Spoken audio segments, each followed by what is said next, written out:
out of your league if you want. Why? I don't know. Hi. Here we go.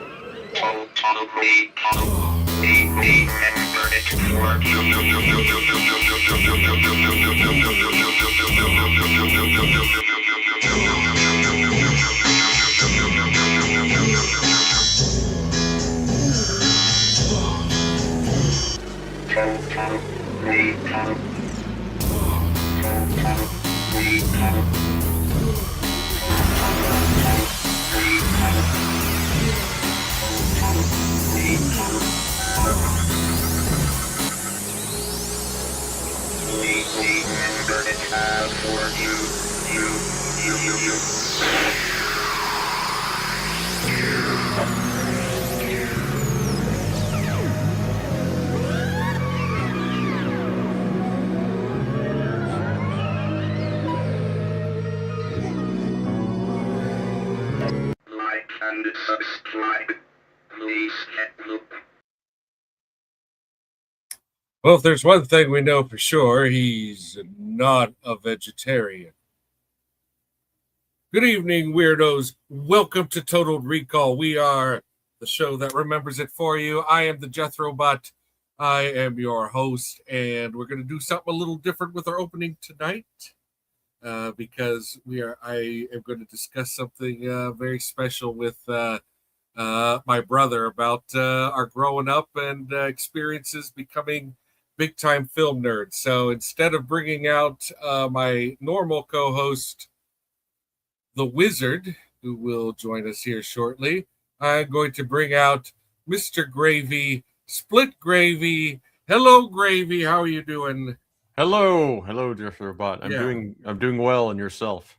I'm doing not that great, honestly. I got the flu earlier, well, last week. That's why we were a week late. I got the flu. Yeah. I didn't even know this could happen as a result of the flu, but I got like this swollen tenseness in my foot, which is my immune system causing my muscles to become inflamed, which What? normally only happens to kids when they get the flu, but I guess the young at heart are also susceptible. Yeah, it must be. That was just what I was thinking. Yeah, it hurts like a son bitch. And I don't like it. Well, no kidding. Yeah. Well, I'm sorry to hear that. That's stinky poo. It's all right. And then we had, just, I don't know. It's just been kind of a tough week. I hear you. A little bit. Yeah. Yeah. Viral myositis. Myositis. Myositis. It's an itis. I got the itis in my foot. Oh my God. Yeah. So and it's viral. Yeah. It sucks. Yeah. So anyway, this week's movie was your choice. This is a not very well known, not very frequently referenced 1992 sci-fi horror film. Hell yeah. Kind of a crazy grab. I wanted to spend some time talking about where you and I first saw this. So please, let's just kick it off by you saying a little bit about Split Second, Rutger Hauer, and the evening that you first saw this movie. Oh, yeah. So when we first saw this, I believe we saw it at we saw it at a science fiction movie marathon at the Drexel North, and I think it was the first sci-fi I went to. Yeah, this would be 1992. Yeah, that would be the first sci-fi I went to. I think it was your second. Mm-hmm. And yes. And that's certainly like a transformative experience for me. It's still my favorite marathon. It was the best. What else did you see? What else did you see that evening? Along with, oh, by the way, this was, it's 1992, so we're seeing what is essentially the Midwest premiere. Yes. Of Split Second. Split Second did get some American screen time, at multiplexes, but not very much. It was mostly just considered direct to video. Right. I don't think it really got circulated. Probably just festival appearances and screenings. It would be what I would guess, right? Yeah, but we were either the first American audience or the first Midwest audience Right. to see the movie. But what else do you remember seeing? Oh, that night? Yeah, At that 24-hour sci-fi marathon? yeah. What else was We there? saw Dune. The whole thing kicked off with Dune, Dune. which was fantastic. David Lynch's Dune. David Lynch's Dune. It was a while ago. It was 1992, folks. Yes. But we saw Dune. We saw A Clockwork Orange. It was the first time I'd ever seen A Clockwork Orange. Yeah. I was quite young. Probably not an appropriate age to first see Clockwork Orange. Not an appropriate age to see A Clockwork Orange, but it definitely impressed. It was magnificent. It's just funny that movie came up in a conversation between me and one of my sons the other day, and I realized it had been a really long time now since I've watched A Clockwork Orange. So I'll have to go watch that soon, I think. Yeah, I was just talking with someone about how when his parents come to visit him in the hospital, and he's like all bandaged up, but he's like, "What makes you think you're welcome?" I'm like, "That's the coolest shit ever," you know? Yeah. Yeah, it is. But the Drexel North was a 880 plus seat theater. Was it that many? Yeah, Did it have that many? It would be tall and back and then kind of swoop down and then came back up in the front. Enormous theater. Huge built screen. Originally in the 30s. Enormous screen capable of this was at a time when it's all 35 or 70 millimeter, and it's everything was on film. Yeah. And that ended up being pretty hilarious at times. Oh yeah. We've seen some prints melt and break, but it would sell out, and then people would still sneak in. So there were times when there is 880 screaming science fiction fans all going to sit for 24 hours in this theater that would eventually start smelling really bad. Oh God! The Leaning Tower of Pizza. The floor would squeak when you started walking on it. I mean, gross. There'd be snoring, farting. The theater itself, it was originally Art Deco, but at some point in time, it had just gotten covered up with plywood pattern and been made to look like it had the 70s idea to it. Yeah, just hideous. That was terrible. Yeah, remarkable though.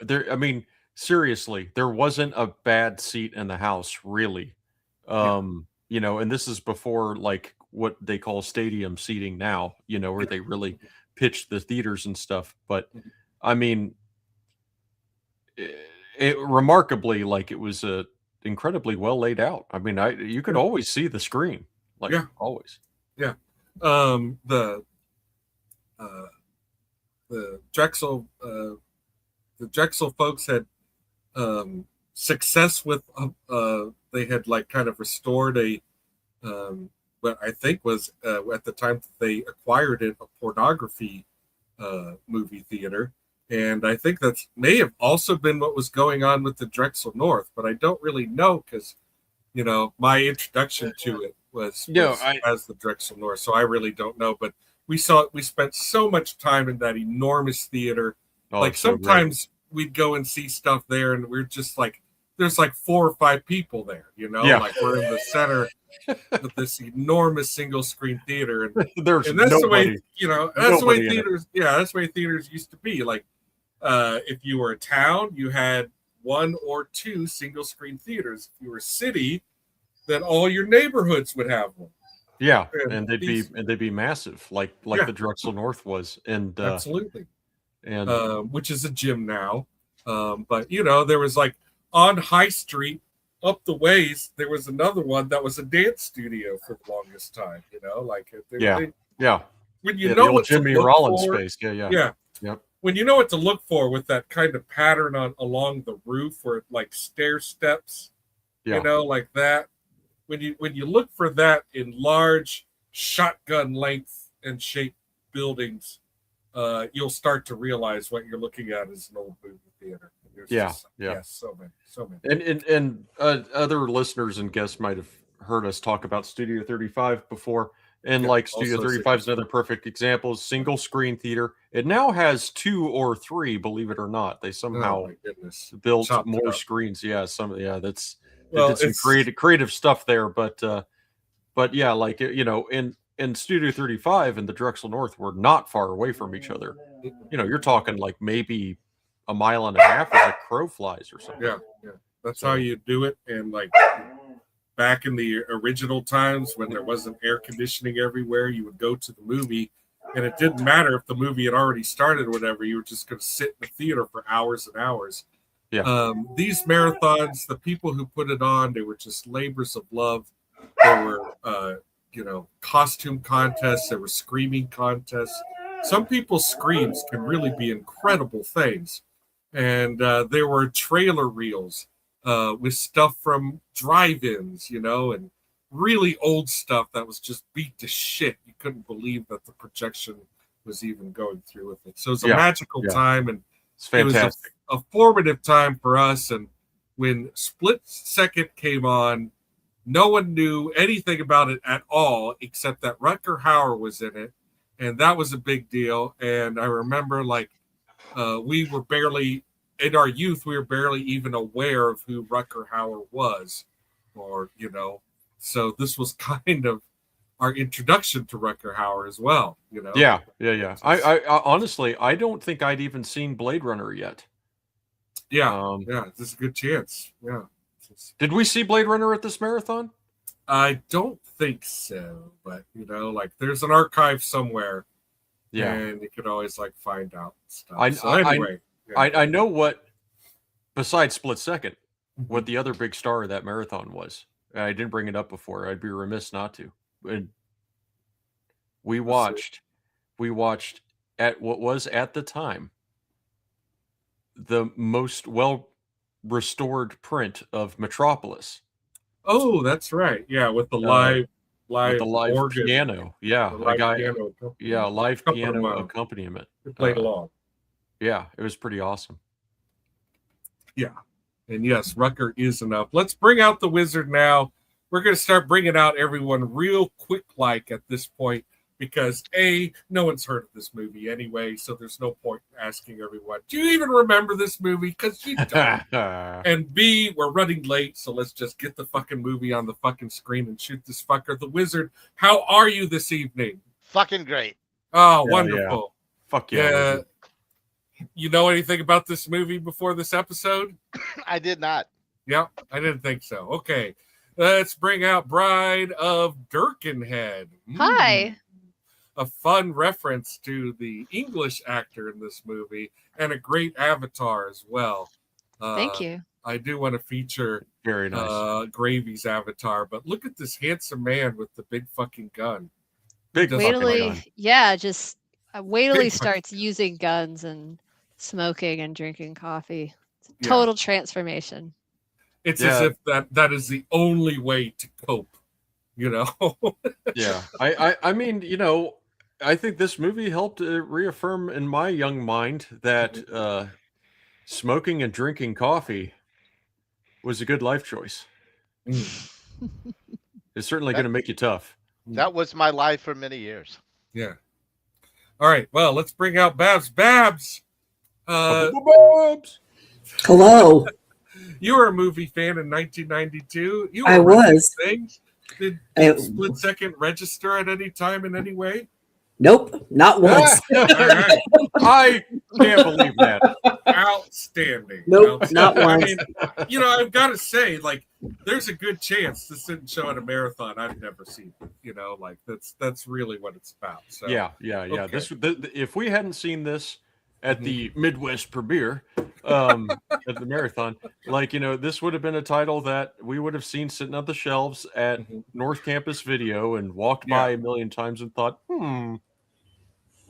And it had a fairly uninteresting and uncompelling poster as well. So Yeah. all right, Adam, how are you doing tonight? And had you ever heard of this movie? Yep. Nope. Yeah, all right, great. No, I heard of it, but never ever bothered to watch it. No. Yeah. I mean, who among us has ever really sought to be a Rutger Hauer completist? It's probably a good idea, but it's also a huge undertaking. And Split Second is also not an easy movie to find out information. I did get some cool little tidbits here and there, but even Rutger Hauer failed to mention it in his biography. And with that little factoid, let's bring it out. Kaboom! Oh yeah. And I want to thank the wizard immensely for getting these slides. Here be it known, no wizard, no slides. I'm an idiot. 2008, Wizard. we're in. Yeah. This is Future 2008. 2008. As envisioned in 1992, the world is flooded. I think the world is flooded in Richard Stanley's Hardware as well, right? Like, so it's Oh yeah, Hardware. but at the time, like Earth Day was huge in the early 90s. It was a big deal. People cared about the environment back then. Trying to do something about global warming so that the world didn't wind up like this. Big deal. So, We're still trying. yeah. The original screenplay for this was called Pentagram. It went through several different titles as it was developed. It got named Split Second after it was already completed. You know, like someone watched the movie and was like, you should call it Split Second. Because that has fuck all to do with anything in this movie. Yeah. It's true. Yeah. None of those are good names. There's barely a pentagram in it. The original script, and I feel like there's a lot of original script still in here, but the original idea was that it's an occult, you know. Yeah, Like, right. that I actually like that it's called Split Second Mhm. because it's as good of a name as this film could possibly have. Yeah. Down to it. Yeah. It has something to do with the movie. Things just do called it Trench happen Foot. fast. Yeah, I know. That is one thing I really like about the set design and just the look of this movie is that it seems like this world is still kind of in denial about global warming. You know, like yeah. we're still haven't really adjusted much at all. You know, cops drive jeeps and they have hovercraft as well. People, obviously, everyone wears boots, but there's no raised platforms. There's really not much in the way of like attempts to make the world more accessible and more built around the idea that it's now permanently flooded. They're just like, nope, we're in denial. And I find that to be realistic. Yeah. Well, it's too expensive Yeah. to make things better. It's too expensive to make things better. There's probably this underlying, perhaps even barely spoken current that it's going to get better. You know, we'll turn this around, sort of thing. You know, when it's like obviously that's not going to. Well, there was a reference in the movie to where they're working on it, but the United States is throwing up barriers.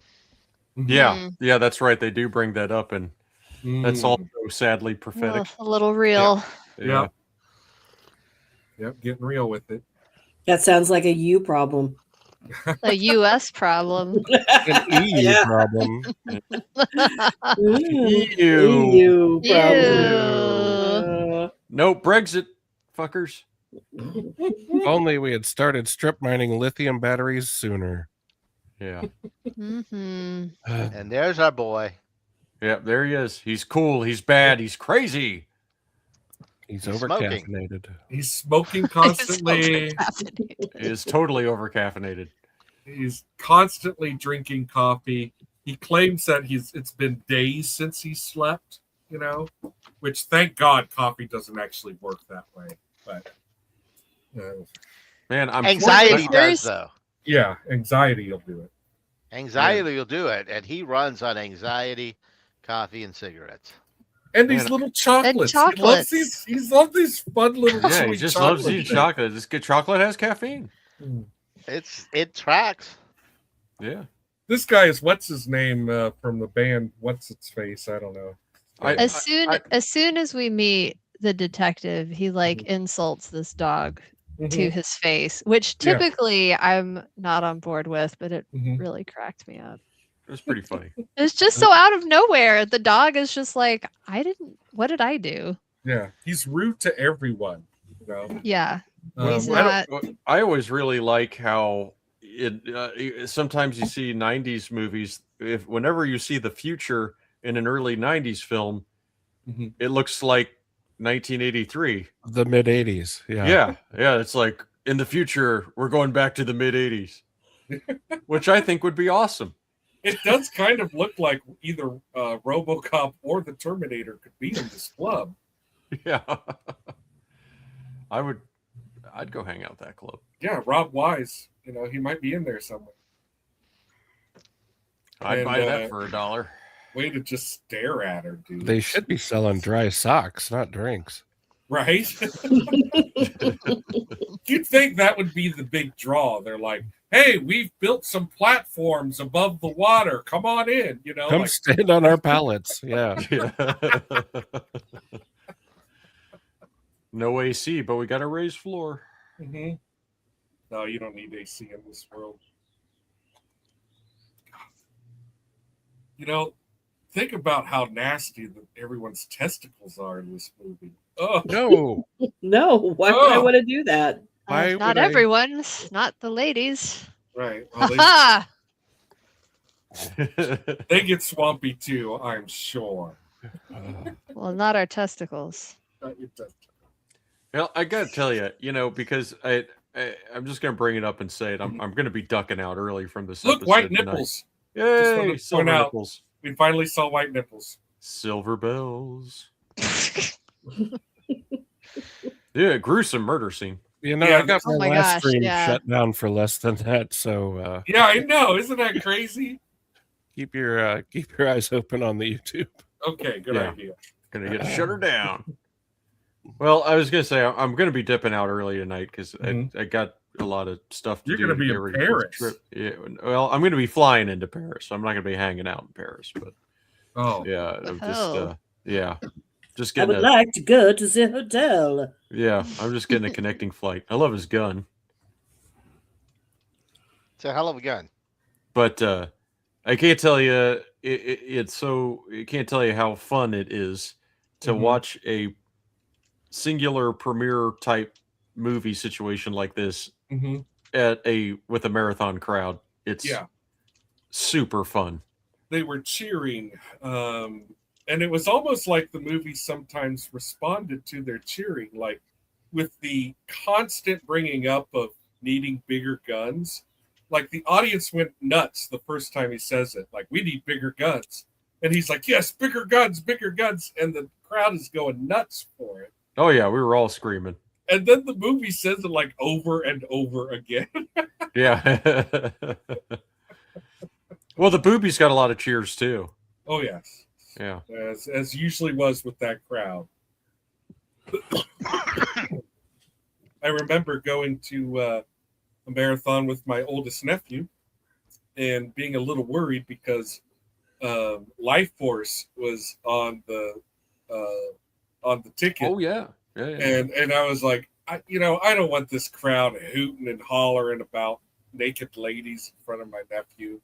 And it really said something about how things had changed because there was no hooting at the naked lady of Life Force, Yeah. Like it was actually kind of a different. People were just kind of quietly, seriously, like regarding the movie in earnest, Life Force. And that said, when that part of the movie comes on, like I am transfixed. Since the time that I was 12 years old, the scenes in that movie that transfixed. All right, so now we've got like a few British stalwarts for cinema. There's a couple character actors from England in here. Yeah, there's a few of them. Okay, I think we ought to summarize what's happening. Okay, so Rutger Hauer plays a cop. He's trying to track down a serial killer that he knows is out there and on the loose. And he is not right. I mean, he's a loose cannon. Yeah. Understatement. He was taken off the force because of his freakouts, and they're only putting him back on because the serial killer's back. Yeah. And he talks in the craziest of cliches. Non-stop nonsense. Yeah. I think there's a fair bit of improvised dialogue in this movie. Yeah. Oh, and there he is, Pete Postlethwaite. Yep. Mm-hmm. Wasn't expecting him to pop up in this movie, but he was best friends with Rutger Hauer's partner. And of course, Rutger Hauer is all screwed up because he got his partner killed or his partner got killed. We're not even sure yet. And so there's a lot of tension there. Oh, and then he had an affair with his partner's wife. Yes. Whoops. Yeah, we find this out like really fast too. Oh yeah, nothing. This movie is not boring. Split seconds. Yeah. Quick. Yeah, and this guy is messed up. I mean, Rutger Hauer's character is, he is a mess, dude. This guy's a serious, he's a serious mess. Yeah, It's a lot of fun. PTSD. Yeah. How would you feel if one of your friends was just constantly eating chocolate, constantly smoking, and talking about how, like, he has a connection with monsters? Hey. You would. What are you trying to say? I don't get Look, it. man. You would definitely do his live stream, is what I'm saying. So we got college boy Durkin here. Mm-hmm. Dick And Durkin. he's going to be paired with Rutger to solve Yeah, we this got crime. a little buddy cop element thrown in here. Odd couple buddy cop. There are so many elements in this movie. It could have been called Split Elements. It could have. It could have been called anything. That It could have would've been called fine. toenail fungus. It doesn't. Yeah. It could have been called Big Baddie. Final fungus. A trench foot stoner. When you're in the police headquarters, I want you to look at the other cops because no one is managing male pattern baldness well in this film. Every single cop is like, I don't know what to do about losing my hair. I really don't.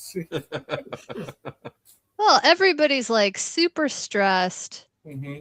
They're like climate change is unfolding before us. Like, everybody's just at capacity. So Totally. I love the pervasive anxiety in the atmosphere of this movie. It's a lot of fun, really. And I think they made a really conscious choice to not have a single wide shot in this film in order to increase that anxiety. But after a while, it just gets kind of nauseous. There are literally like 2 or 3 establishing shots in this entire movie, and everything else is hallway wide. Everything is close up. Everything. Right. I think you're right, though. I think that was really, really deliberate for the most part, right? I think so. Yeah. They tried. This just looks like a TV show. This director, he pretty prolific at the time that he makes this, but it's such a stressful shoot that he actually has to quit before it's over and have someone else take over for the final shoots, and then he proceeds to take a 9-year hiatus from filmmaking. Whoa. Jeez. You must have had too much coffee. Just overdid it. And look how sophisticated this monster is. It's like, I got some ice in a Yeti cooler. I'm going to put this heart in there for you. I'm going to sneak it into the... Like, they don't have closed circuit TV in this thing? No, not after the flood. and wiped out all the CCTV.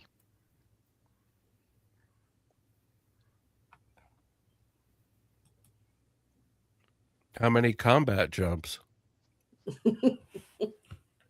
2, including this one.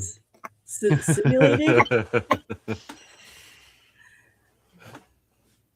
There's so many tropes. I mean, it's just a litany of tropes. It just Yeah. goes on and on and on. Yeah, and on. it never stops. And really they're is. from all over the place. Oh I mean, my gosh. seriously, like I mean, it's like it's hard to describe to the viewers, like exactly all the things that keep getting brought up about what's going on here, like Mhm. his psychic and like telepathic and almost telekinetic connection to the killer. He can feel the killer's heartbeat. Mm-hmm. And the killer is a monster, but it's also a serial killer, and it's screwing with their emotions, or like it's teasing them, and And he Rats will do talks that. to dogs. Yeah. talks to dogs. Hey, buddy. He talks to pigeons. Hey, big boy. Oh my gosh. I do feel Can't wait for bad the for part him with the pigeons. because he is always trying to explain to people that he's not crazy, and he isn't. I mean, he really isn't crazy. He's just traumatized. Yeah. You can be traumatized and crazy at the same time. That is true. That's true. True, yeah. I mean, he is kind of crazy, but He's crazy. True. I was a professional. Professional He's crazy. crazy. He's crazy. No, I was a shrink. All right. Well, he definitely needs meds, and hydration for and sure. food. Oh my you know? gosh. Therapy. Yeah, his basic needs. Therapy and a water bottle that he can carry with him Yeah. where'er he go. Something refillable, something good for the environment. Yeah. Yeah. If I drink enough water, I'll catch the killer. Give it a shot. Or It maybe might you'll help. see this month. I don't know. It might help. He's seen things though. Dehydration's not a joke, man. It No. truly is not. He's got that 1,000 espresso stare. Smog kills. Yeah. And there's the allusion to the rats. They're of course like with the rising waters. The London rat problem has got to be insane. Yeah. Until they go underground where it's not flooded, which is great. Right. Yeah. Like, how does that work? They do go into like the, closed down subways. It's like, why aren't these full of water? Yeah, you would imagine it would just be completely full of water, but no, it's not. Oh, they No. built them well. Yeah, they're sealed up good. And I understand the decision was probably budgetary, but I do want to congratulate this movie on not having underwater swimming scenes that completely destroy any fact about how long someone can hold their breath. When movies do that, it drives me nuts. You can only suspend my disbelief so much. You can't just be. Do you find yourself holding your breath along with them? I do. Sometimes, but Yeah. you can't even come close. You can't Stressful. No, especially if you're physically struggling or swimming. Right? Yeah, I know, which they're always doing. Yeah. Yeah. They're not sitting in a theater underwater. Everybody in this theater, stop Wait. snoring for like 5 minutes. They're just See, it can't be done. symbolically underwater Mm-hmm. watching this movie. Okay, so now we've got like a Zodiac killer. Yeah, in case Sure. in case you were like, Mhm. wait a minute, are they leaving any tropes out? They're like, no, we are not. Look, Oh man, we should have started a trope tracker. A Yeah. tropometer. Like a little trope. Hey, we were talking about it before we started the show, but yes, they couldn't decide exactly what they wanted to do in this movie, so they decided to do it all. Do it all and edit it. And I think it's a lot cheekier than it originally was going to be, because when Rutger Hauer read the script, he fell in love with it. He really wanted to do it, but he insisted on them like beefing up the humor aspect.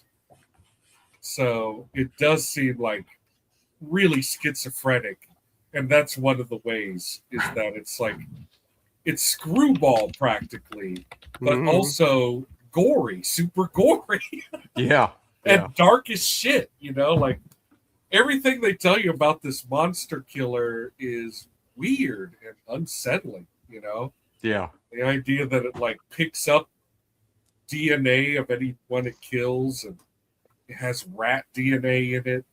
And it's 10 foot tall. Yeah, and if you get away, but it's like bit you or you've touched it or whatever, then you have a psychic connection to it. And that's not even really an advantage if you're trying to kill it. It's just another way of this monster fucking with you. Yeah, it just drives you crazy like it's doing to him. Like, right now. Yeah, he's just shooting walls because he's by the way, when you shoot guns just straight up into the air and scream, that's a sign you're crazy. Is that a sign? It is. Is that your professional opinion? Yes. Listen to it's him, not he's retired. technically in the DSM-3, but okay, words to that effect. All of these crazy factors were really, really revving up and sucking in the audience at that marathon too. Oh yes. I mean, I think we were all just like, "Whoa, what is going on in this movie? This is." I have one memory of watching it with that crowd, which is that when he's at one point he's in the club, and they're trying to figure out where the monster might be, and he sees a trail of blood on the floor go through this door and down the hall, and we start going, "Follow the trail of blood. Follow the trail of blood. follow, and like someone behind us was like, shh. And I was like, what are you shushing? You're ruining it. But people movie here. But people were laughing a lot. Like all the little like hokiness and like definitely all the little interplay here between him and his new nerdy partner. They're constantly fighting. They're constantly quipping at each other.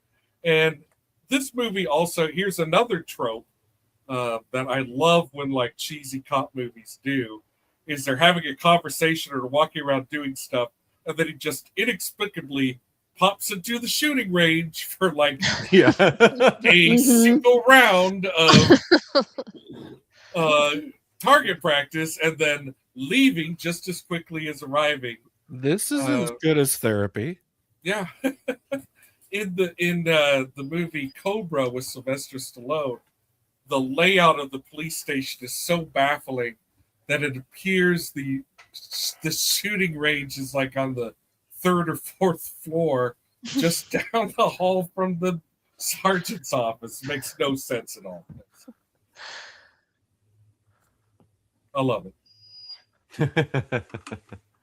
I thought Jeeps with tall tires was a good idea. I don't know how well Jeeps fare in such wet climate, but it looked it is what they're made for. Tall tires gives you a little more clearance. It's a thing.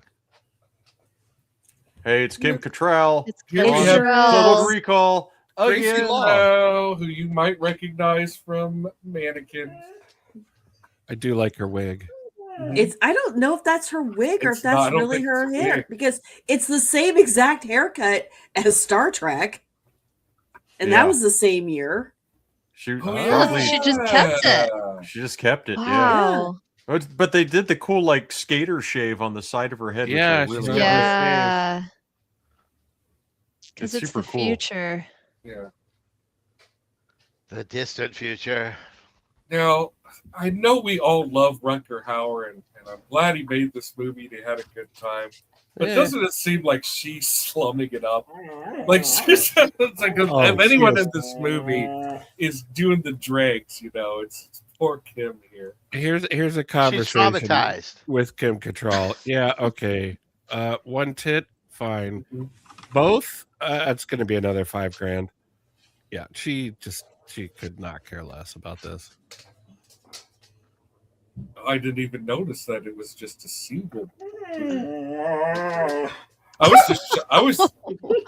was shocked that she did a nudity scene for this. No, she got the $5,000 for the second movie. I mean, Kim Cattrall is not known for being shy about doing nudity. No, she's not afraid of it at all. Yeah. I mean, Porky's was one of her first movies. Mm-hmm. Oh wow, okay.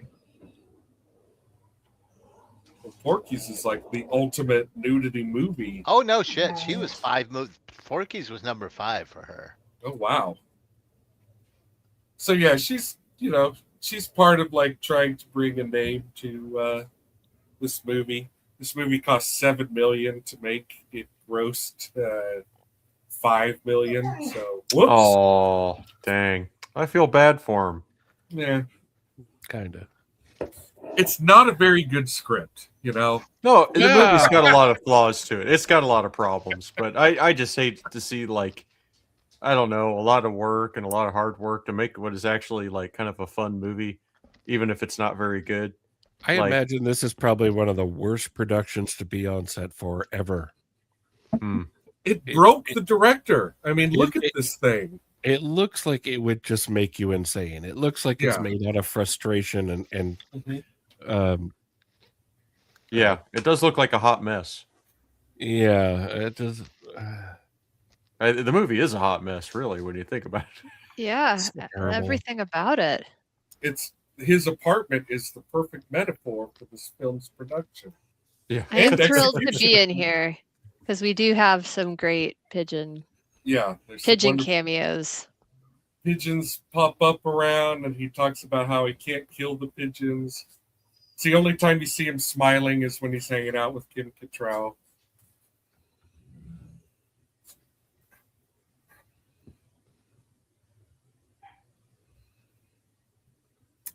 Yeah, I think set design, costume design is kind of fun.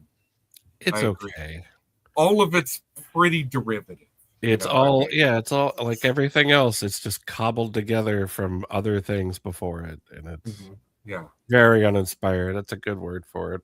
Yeah, raucous. Okay, so raucous are the chocolate that he eats. Sure. We got these pigeons in a hammock. Look at them. They're taking up the whole hammock so he sleeps on the Oh couch. my gosh. He's got his feet propped up on a motorcycle engine. Yeah. The story of pigeons is really sad. You're not going to tell us a sad story about pigeons, are you? Well, I mean, we domesticated pigeons for centuries. We made them dependent on us and turned our backs on them. And we treated them like friends. And then we're like, now we got phones. Fuck you. And that's why they live in cities. Because they can't fend for themselves, but they trust us to feed them. Because we made them. And now we call them flying rats. Well, lots of people do love pigeons, and there are stunt pigeons and racing pigeons. There's one now. I just feel bad for all the city pigeons. And movie pigeons. But yeah. And I've also often thought that, pigeons' coats are quite beautiful, and they're so varied that if they weren't so common and, all over the city, we'd probably be a lot more fascinated by them, because they're just really neat looking. Well, I mean, we made them look that way, so it makes sense. They're just working class doves. Mm-hmm. Well, Durkin's doing Tai Chi on the hood of his Jeep. Yeah. You never have to sell me on urban wildlife, man. I love urban wildlife in all its many forms so much. God bless the grackle.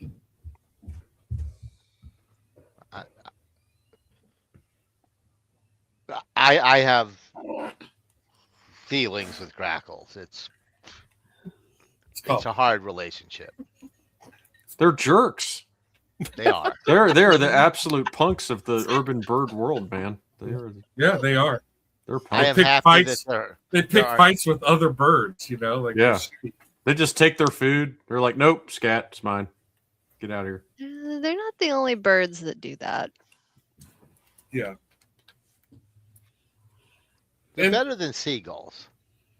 It's really funny that they keep doing this thing where he doesn't have a light, that he's got like the light of all time. That he doesn't have a light again. Yeah. Yeah. It's just he walks around with an unlit one a lot, like, you know, acting like he's looking for a light anew, which is something smokers do, I think, you know. Oh yeah. No, a true smoker always has a light. That's if you don't have a light, you're not a smoker. Well, but he's crazy, so he misplaces his lighters. All right. But it gives him an excuse to use a blowtorch. He has 4 points to his personality, so he needs to drag them out. You know, smoking is one of those 4 points. So he can't just be smoking. There has to be a little bit of a shtick to it. And now he finds out that his super brainy partner has sex with his girlfriend every night. Ew. What a lucky stud. And he runs 5 miles every morning. And he runs 5 miles after getting lucky. Where? Like, yeah, where he do swims you run? 5 That's miles. A very good question. Why would you want to get that sweaty outdoors in this environment? These guys must all be turning into leather or something.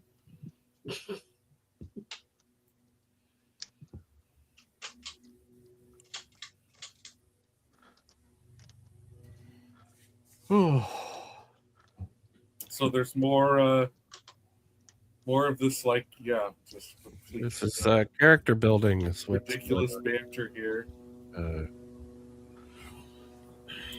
And believe me, Gravy, I know, like, you're on a time limit, so don't let us. Oh no, I'm good. Yeah, I'll have to duck by 10 o'clock. That's my cutoff. Gotcha. Yeah, gotcha. So I'm good for a while. So she's like investigating his apartment. Yeah. It's a Harley. She's looking around. He has put all these chocolates in a heart for her. She pulls one off and eats Oh my it. God, no! Disgusting. We were screaming when we were watching this. Yeah. Don't do it. Yeah, it really grossed me out. Yeah, it's Like, oh. Nasty. unthinkable. And I don't get grossed out. I've eaten lunch while kids are puking next to me, and I'm like, don't do that, honey. Don't do that. Yeah. For the rest of the movie, for the rest of the movie, I'm like, why are you afraid of this monster? You're already going to die of dysentery. Yeah, exactly.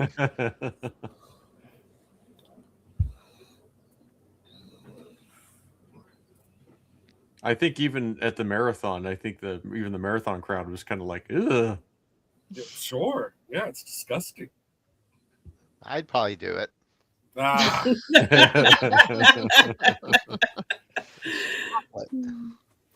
And then they come out of the diner where they had breakfast to find that, like, the monsters fuck with them some more.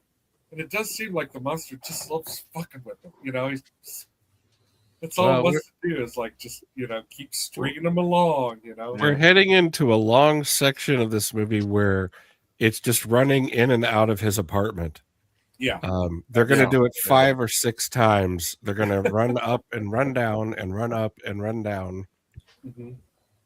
I think I don't even know if it's quite clear, like, you know, really that it's a monster yet. Mm-hmm. No, it really isn't. Nothing is clear, really. Well, they did the cast of the teeth. Now, so you know that it has, like, huge chompers, but, you know, you could also just assume a person would do that to themselves. But then there or was like the they're 10-foot using tall something. joke. Yeah, it's like a nod to Manhunter, Yeah. Tom Noonan put the teeth on. Mm-hmm. Put them on me. Rest in peace, Tom Noonan. Left the building fairly.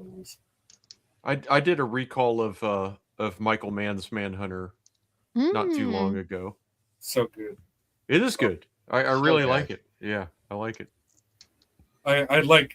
I kind of wish like the ending was twice as long. Like I just want to live in that environment a little longer because it's so nuts.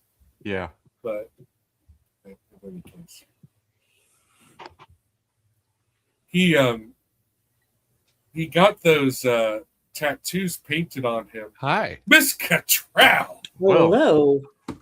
He got those tattoos painted on him every day for shooting, and Michael Mann shot, every scene shirtless and with the shirt. And in the end, Michael Mann liked it with the shirt. Oh no! So, Yeah. So anytime you see him and you see these little hints of the tattoo, he is wearing the entire fucking tattoo. He has put the entire thing on for the day. Wow. That's kind of brutal, but that's movie making for you. That's movie making. Yeah. All right, so just like Adam said, we're doing our up and down, up and down. We were going to have breakfast. My shotgun is torn out of the thing. What's going on? To the apartment. My dead partner's wife, who I'm having sex with, is up there screaming. Don't ask me how I can hear a single female scream in the middle of this, he's psychic. Yeah. And you're about to see that she got bit by it, but not killed, so she also will have a psychic connection. Not yet, though. Oh, not yet. She's still just in the shower. Oh, gotcha. So you have to go back down and back up again. She doesn't even know she's in danger. Yep. Also, later on in the movie, you see where those chocolates were on the fridge. Like they're not there anymore, but you still see their remnants.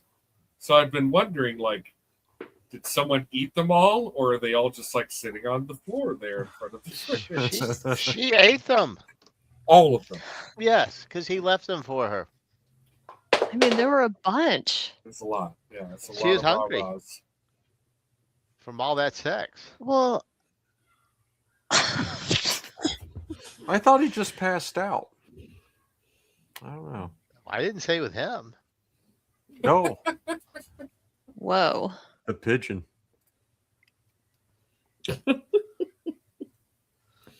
Come to my So hammock. there's some shooting. Turns out he was shooting at a rat or something. Or no, maybe the monster is in there. Can't remember exactly where. But he we're at. does. Look, there's He the does trail of shoot at blood. rats. Yeah, he does. Yeah, the If rats we are a hadn't trigger. established that. The rats are a trigger. Oh, And I do love the murder scenes, though. Yeah. They're fantastic. They don't make any sense at all. No, they make no sense at all. And like that's just, there was not really much forethought into them. You never really see the monster until the very end of the movie. And then when you see him, it's like, oh my God, you just put latex over a motorcycle helmet. But because they kept arguing back and forth about whether you would ever see the monster, what the monster actually was or wasn't, the discussion went right up to production. So they only had 3 weeks to design the damn thing anyway. So, And all questions remain unclear. yeah. Even at the end. Yeah, I now you really think about that, and it makes sense why the director quit. Like he's probably just like, I can't do this shit anymore. Yeah. Not just We quit don't the even know film, we have a quit fucking monster. movies. Yeah. Yeah. It And, broke him. And in an interview, Rutger Hauer did say that, like, you know, it damaged the movie that they held off for so long, writing the end. You know, like the end was hurt by it. And I think that is true, but the whole movie just seems like kind of a rushed, almost improvisational affair. You know?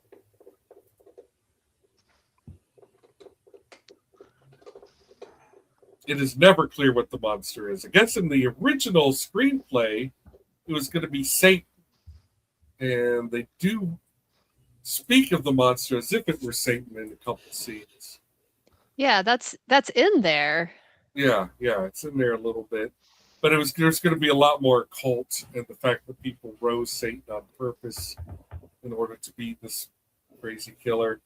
But Lou Diamond Phillips in the first Power was a big hit at the time, and they didn't want, it was not a big hit, by the way, but they did not want any association with that film.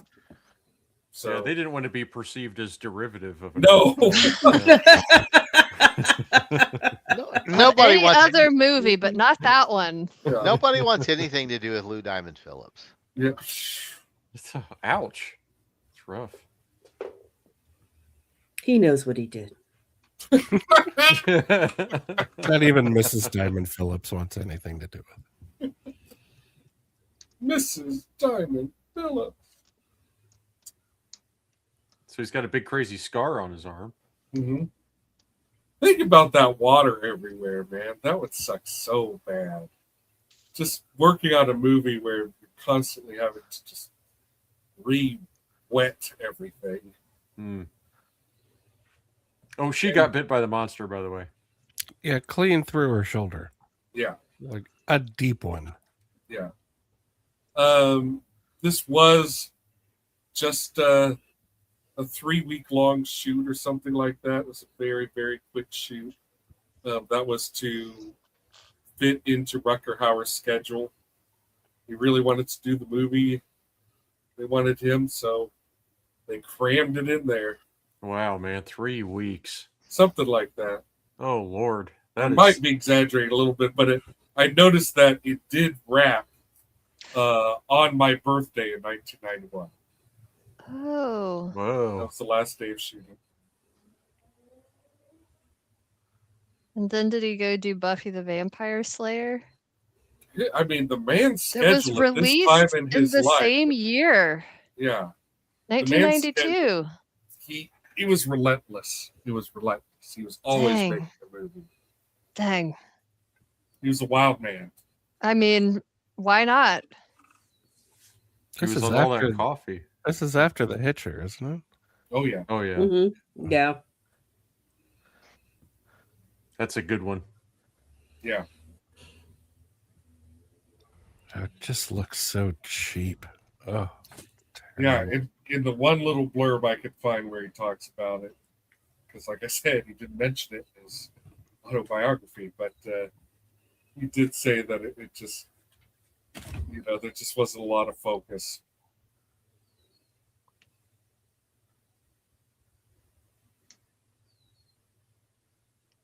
But he gets to tell a lot of jokes, and that's, I guess, what he really wanted in this project.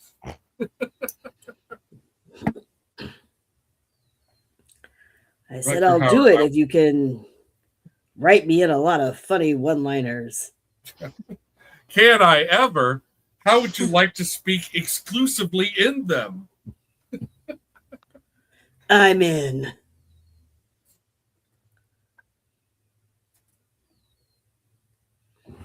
Yeah, so- Mark. Maybe he smokes a lot. How about that? Maybe he So smokes. now we've gone to the environmental monster trope, Mm-hmm. where they're suggesting that this is some sort of like hyper mutated rat. Yes, because it has rat DNA and it collects its victim's DNA. Something rats are known for. Yeah. The original screenwriter was on board for the entire film, so all these rewrites are his work based on what he was being told to do. And he said that the farther they got, the more he just really liked the idea of never telling anyone what exactly the monster is. It just kept getting vaguer, and he was like, I like that now. So I think he was and look how well it turned out. Yeah. I think he was really fighting for never seeing the monster. I don't know if anyone's ever done that. I think like the closest you get to that really is John Carpenter's Prince of Darkness, where other people become the monster, but you very barely get a look at whatever it's supposed to be, Satan, I guess. But you barely get to see Satan. But you do get to see him. And it'd be so ballsy for a movie to be centered around a monster you never see. And if I were a ticket goer for something like that, if I was an audience, I bought a ticket, I'm sitting in the theater, and I never got that, I'd be pissed. Yeah. Yeah. What is this? The destruction of Jared Sid? Yeah, but I've seen some monster movies where they do the big monster reveal at the end, and you kind of wish they hadn't bothered. Right. That's true, too. So this is a morgue, and I don't understand why in a morgue corpses are, like, hooked up to bags.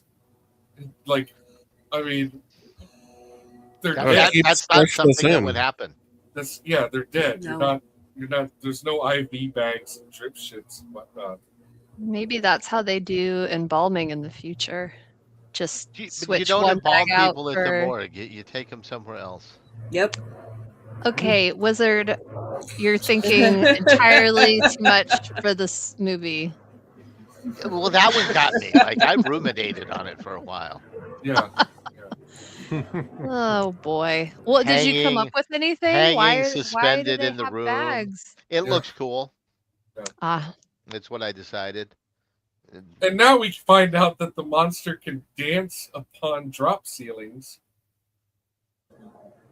That's pretty impressive. He's light as air suddenly. He can do whatever he wants.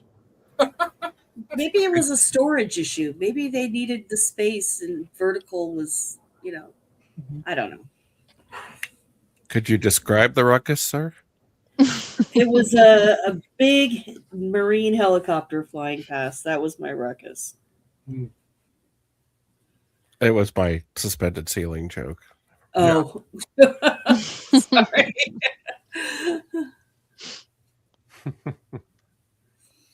That's a big hole. I know, like whatever made that hole can also dance upon drop ceiling. He's very light on his feet. Couldn't someone have said, like, before they put that in the movie, like, hey, why don't you get up there and see if this is even remotely plausible? Just check it out up there, see. I don't need to go up there to know that it's not. Yeah, but I think you should. Have you ever seen behind a suspended ceiling? It's made out of baling wire. It's nothing.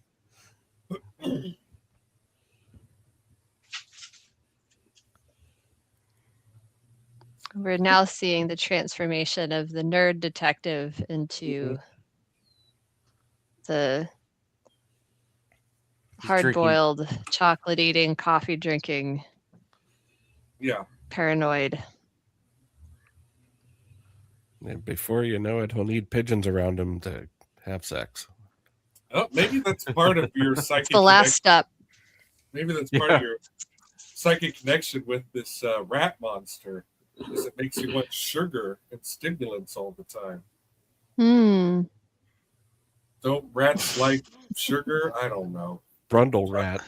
Dude, I'm reaching. Yeah, that's right. Yeah. But I like sugar and coffee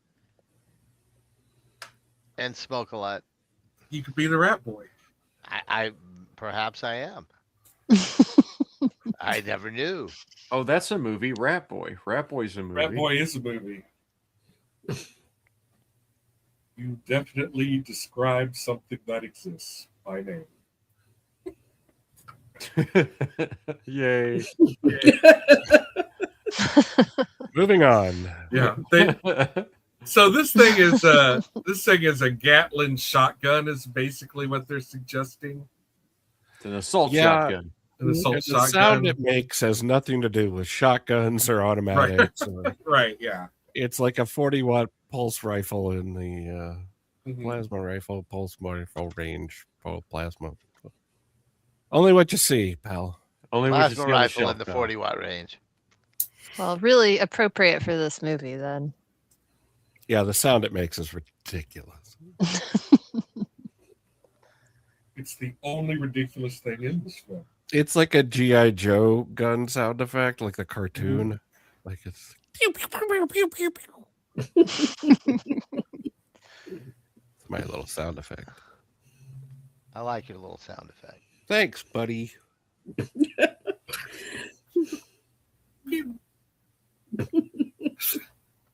So magic, powerful water rat. Yeah. And Yeah. also, like, you know, they're still getting flack from other cops, and it's like, what the hell are y'all's plan? You know, like, Yeah. what you gonna do? You know, like, jeez. Oh, I'm gonna let you take care of it. I'm just gonna complain about how you do it. Yeah, yeah. That's another way it's similar to Cobra.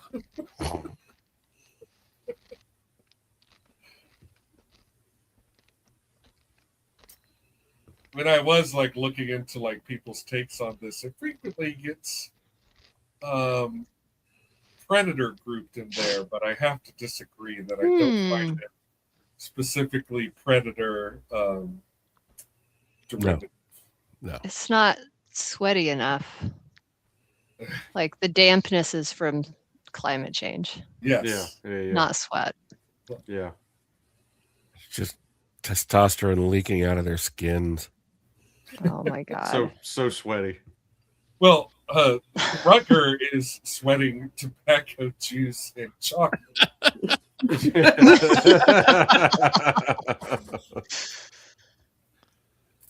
What an interesting smell you've discovered. Oh. Can you stop? Stop smelling that way? No, I cannot. Also, sitting on another man's motorcycle, that's not a thing that you do. Yeah. Whoa. Yeah, he opens up the fridge, and once again, the monster's just fucking with him. Didn't Left kill him a his strawberry girlfriend. shortcake there. It's nice. Killed someone else, brought him the heart. Put it on a plate. Yeah. We're His gonna have plate. to run up and down the stairs again, aren't we? Should he try and get it out to, someone who... Forensics? No, just throw it in a puddle. Yeah.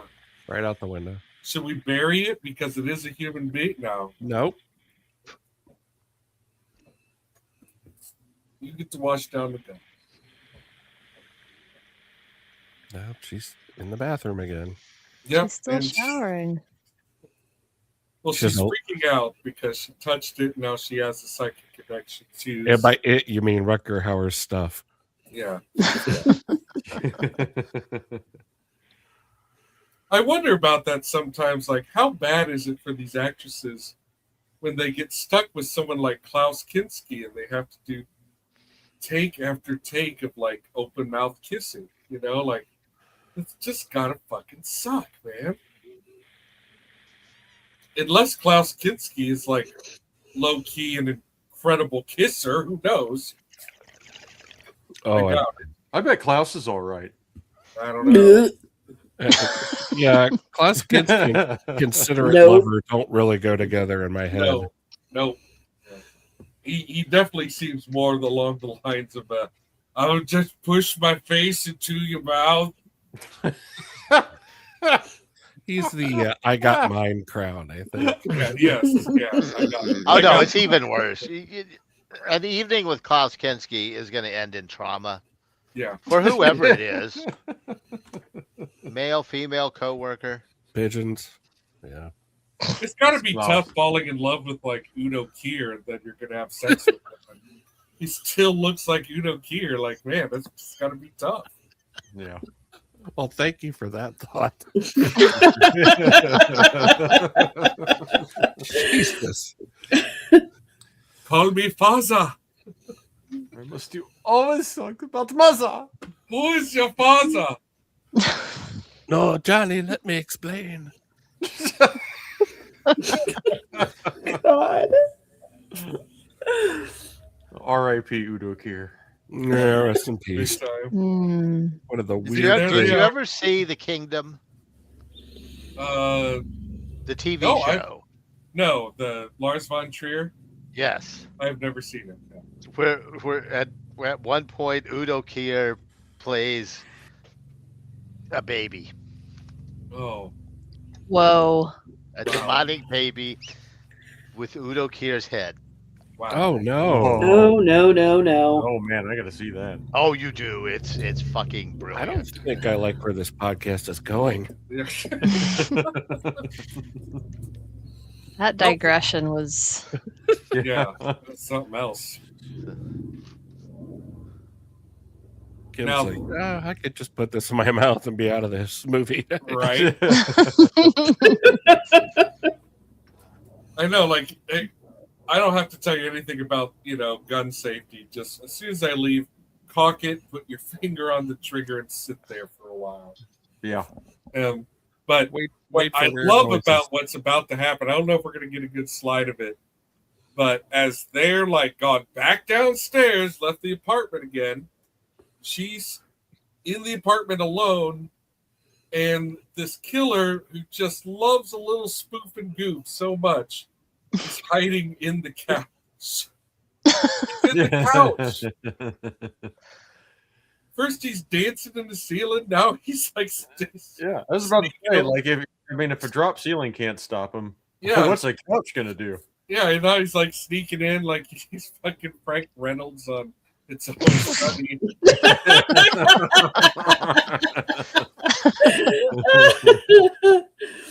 Look, whatever I can do to get Rutger Hauer to run up and down those stairs one more time. Yes, yeah. He must be a shapeshifter. Maybe Oh, she he sees a rat. He's like he does the thing where it's many rats that get in a single trench coat, and that's the killer. Oh. That's what. While we were watching it, that is what I mean. That's what I thought the direction was we were going. Was like You thought loved that to have mega seen rat. the Yeah. big reveal would be many rats in one trench coat. Well, Yeah. maybe That not a would've been trench coat, but like they can all come together and make Yeah. like one big mega rat. Yeah. And then Yeah, if, yeah. when they need to Yeah. disperse, they do. Like it makes the whole thing make sense. But No, I didn't wanna Yeah, see know- him like in a trench Voltron or coat. Constructicons or something like that. I am Yeah. down with this. I want to see that movie. Yeah, well, We can just call it Many Rats in a Trench Coat. many rats in a trench coat. So he sometimes he flies. He enlists his pigeon friends, and he takes to the sky. Many pigeons come and pick him up by his trench coat. We Oh my can God, we can workshop it. this is working. I like Love it. Yeah, I like it where that's going. Yeah. Okay, so first it cut up Dick Durkin, Uh-huh. and so now he's psychically connected via DNA Mhm. to the rat beast. Uh-huh. Yep. Yeah. Just want Yeah. to clarify. Yeah. They What else? experimented with the big guns. Yep. Yep. They did that. They killed a rat. They did. Look, just They shot because Satan carved its symbols into your chest doesn't mean you get to go all trigger happy. Oh, I'll call him Trim, old friend. Oh, so you're going to fit right in France. And then Yikes. yeah. Yeah. I once- feel like he should be bleeding a lot more. Yeah. And he's not going to like just get up and like continue to keep pace with Rutger Hauer. A little back teen. Yeah. He'll be fine. Have some coffee, have a rah-rah. But again, like this is another thing that you've definitely seen in movies before. And they're just throwing this in there too. Mm-hmm. Oh, it matches the map. That means the next appearance will be in my couch. Downtown. Let's leave the apartment. Can't come back if we don't leave. Yep. If you need anything, just scream louder than the din of the city. Well, Kim said she'd keep an eye on the place. And I think we're about to come up on my favorite part of the movie. Studies in rat catching for the use of films. Chapter 1. I have a copy of that book within arm's reach. Oh, really? Thank God someone got it.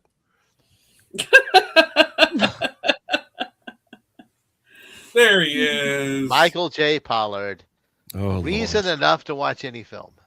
One more American import to really sell this film. Because who could resist Michael J. Pollard at the Not box me. office in 1992? Clint Howard was busy. I do really like Michael J. Pollard. And rest in peace, by the way.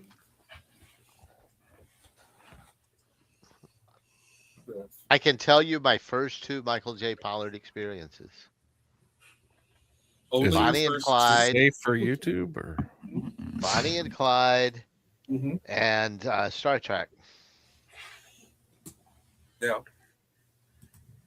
I remember Star Trek, but I don't remember Bonnie and Clyde. I don't. Oh, I don't he was the remember- driver. Yeah, I don't remember ever being introduced to him. He was just a fixture of growing up, you know. Like a force of There's nature. so much stuff. I saw Bonnie and Clyde at like 7 years old, I think. Yeah. And Michael J. Pollard stole that movie for me. I didn't give a shit about anybody else. And look at that face that he just shot, you know. Oh, yeah, it's brilliant. It's great. He's always got the face going. Mm-hmm.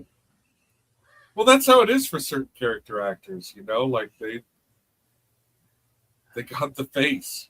And his money- voice. That's his He has- moneymaker. Yeah, but he's got an amazing face-voice combo. You know?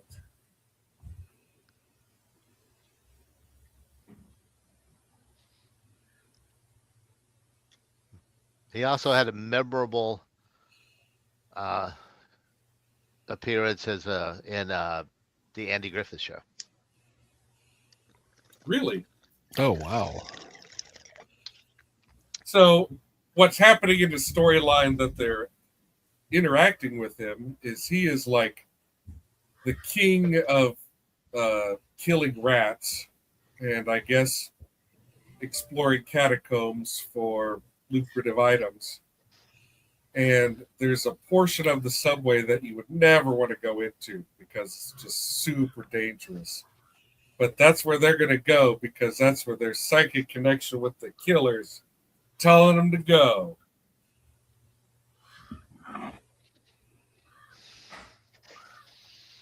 And now Someone they're there. got some crows. Yeah, that's awesome. Yeah, me. That's We us. do. Sorry. Yeah. I mean, it's kind of cool. Yeah. Yeah, you guys had owls at one time. Yeah. We have all sorts of distressed wildlife out here. Oh, We've got raccoons and possums. Coyotes. I have all that. It just never gets near my window. Yeah. Oh, it's right there. Yeah. Probably throw a rock and hit a crow from my desk. I mean, I would imagine every metropolitan area has coyotes. You know, like that's what they find on like cameras late at night and stuff. So see it like running around. We had a mountain lion maybe about 5 miles from here. oh my gosh. Yeah. No, thank you. They shut it didn't make it onto the one of the campuses, one of the elementary school campuses. Oh, But they shut the camp, they closed the campus down and kept all the kids inside as a precaution because it had come up so close to where it was, and then they lost sight of it and they didn't know where it was. So yeah, there's a big like canyon area over here. They all live over in that area. They're everywhere over here. Wow. I mean, that's pretty neat. But they don't scavenger, so what they eat? Your pets. School children. Yeah. Children, yeah. Bad little children. Good. Yeah. All right, so here we are in the not quite as wet subway. Yes, the water Wetter in some places. Yeah, I mean, like look, now he's waiting, and this really must have been just. I know they talk about the abyss, but this is clearly no picnic either. Yeah, this must have been a tough shoot, especially if it was in such a rush. Yeah. Not a lot of prep time. It's just kind of like, get in there. We're doing this. So I believe these sequences here not only last in the movie, but last that they shot. And yeah, the director has already kind of bowed out and handed the reins over to somebody else. I thought it was kind of interesting that the guy who made this monster suit in 3 weeks, with probably what has to be the most annoying monster notes ever. Put everything in it. We're not even sure if we want to see them. Like he puts it together in 3 weeks. This guy winds up directing later on in life, and does Wesley Snipes and Blade. And if you haven't seen the first Blade, really decent in my opinion. Oh, it's a lot of fun. Yeah, really super fun movie. Yeah. Great movie. I like it, Blade. Yeah, and visually provocative. So he knew what he's doing. He didn't know what he's doing on this movie, but that wasn't really his fault. No, I they think just refused to tell him. Circumstances beyond his control. Yeah. But yeah, when you do finally get full body looks of this monster, it is terrible. Yeah. It looks like Venom, but they didn't paint the eyes on. Yeah. It looks like, again, I just can't get over the fact that, like, it really does look like they put latex over a motorcycle helmet. Why does it have visor eyes? That doesn't make any, of all the things you've already established about this monster, biomechanical aspect is not one of them. So what the fuck are you doing? I mean, we know by now, like, it's a grab bag all around. Like, yeah. I do like its nails. I like its little claws action. Yeah, I liked them better when they were the monster troll. Boom! Boom! Where'd they blow up the monster? Yeah, they blow him up and then they electrocute him. While they're in the water, that it's in. No, they get up. Well, they're up on the metal wet train car. Yeah. Yeah, none of this would have worked. They would have all died. Well, I mean, even if they did jump up away from the water, like, aren't like human beings enough of a conductor that even if you were bone dry and what you were holding was bone dry, you're still a human, that's still metal, and this electricity is only a foot or two away from you. High voltage arcs to ground. It'll jump across gaps and distance to get to ground. However, the easiest way to do it is. As a former phony electrician, I'm gonna not place a bet on any of this bullshit. Yeah, I wouldn't either. Yeah, this is all really comical stuff. But I'm wearing rubber boots. Wait till they're fused to your feet. Yeah. Punch it. Now that the thing has been weakened by being blown up and electrocuted, Rutger Hauer pulls the heart out of its chest, which That's is the like thing he can do. Yeah, well, it is kind of the one thing where like they don't, offer any explanation, of course, but you are completely on board with. You're like, yep, this monster that rips out people's hearts. I'm sure that's the only way to kill him. Kalima. I do like its big gruesome heart. I do like that. And it's badass. You just yeah, it's awesome. He rips Sometimes his you heart just out have and then to he accept shoots that. it. Fucking It's- love it. Yeah. it's badass. Rip his heart out.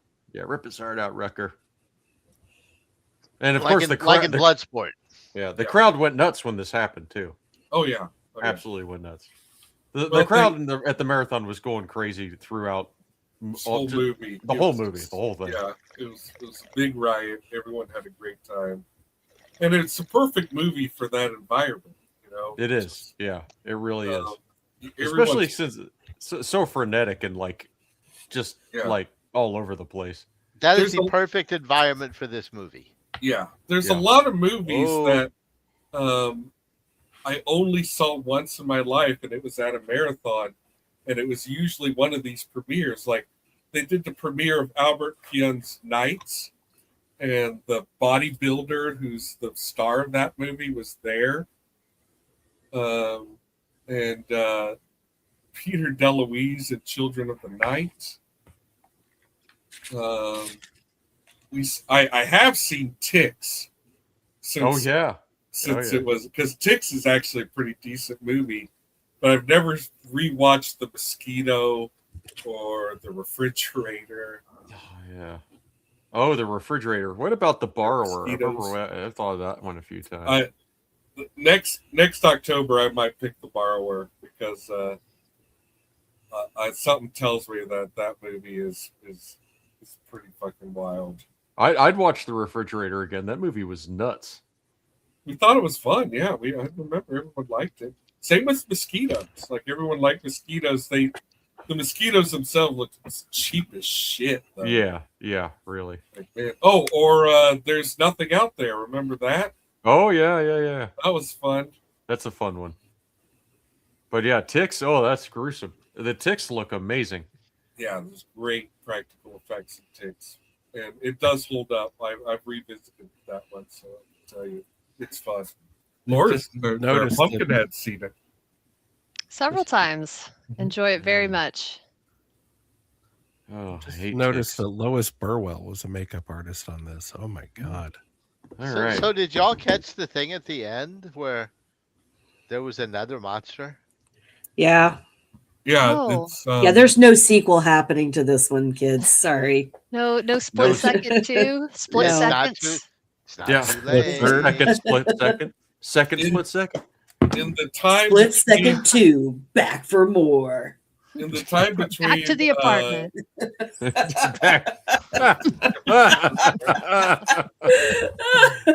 No. No, just- sometimes you have to go back upstairs one more time, several times. It's the second split Ugh. second. Filmed Well, they, entirely on location. In between the film getting finished and the film getting released, the writer was shopping around the sequel idea. It would have been that the killer is back, but he is back in multiple bodies, making it even more confusing what the fuck is going on with the killer. But we'll never know. We'll never know. Wow. It was really something going back to seeing this. I thought about doing that a few times over the years. I mean, Yeah. What the was it thing like? How'd you Well- talk a little bit about how much you had a good memory of this movie and what it was like to revisit it? And we Well, also need yeah. a vote too. Oh yeah. Well, I think even when I saw it, I knew that this was quite a B movie, Yeah. and we were Oh, yeah. just having a good time with it. And Mhm. I always loved that memory of seeing it at the marathon at the premiere. Nobody knew anything about it. Those were always like the best experiences at a marathon.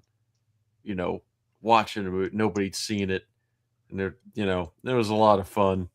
And I had a great time watching it with you guys Mhm. again. and it is just it's a really funny movie, intentionally and intentionally.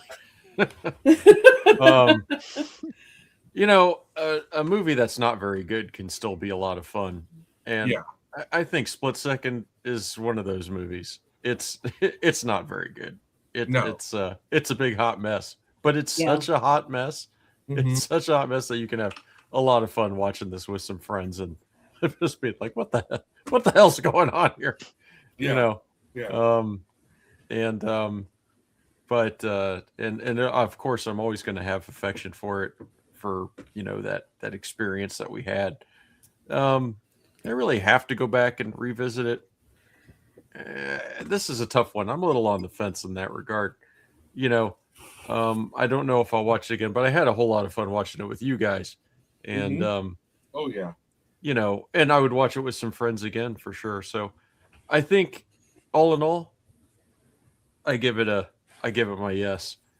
It's a yes. Yeah, if you watch this movie, for the very few people out there who have, and you just really chimed with you, and you thought it was You're looking at all 6 of them. yeah, you got it. Yeah, nobody's seen this movie, Yeah. but for the right folks, like the kind of folks who would occupy 800 seats at a movie theater and for 24 hours watching movies, Really closer to 900. Yes. yeah, Sorry to be a stickler. this might be right up your alley. So yeah, I mean, Split Second, thumbs up. Thumbs up. It's Thumbs a lot up of, from the picker. It's a big, hot, fun mess. Yeah. Mm-hmm. Yeah. I cannot argue with you there. It is nuts. It's going, full blast the whole time. Never lets up. It's crazy.